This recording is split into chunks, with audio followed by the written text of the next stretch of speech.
Pinakawalang buhay ni Emilio Jacinto.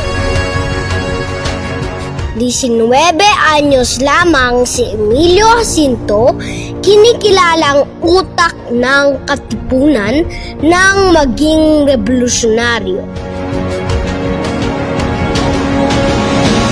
Ipinanganak siya sa Trozo, Maynila noong Disyembre 15, 1875.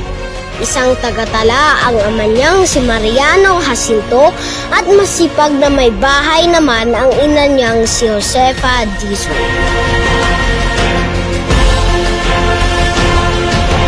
May angking talino si Emilio, kaya kahit sapat lamang ang naiipong pera ng mga magulang ay sinikap siyang pag-aralin.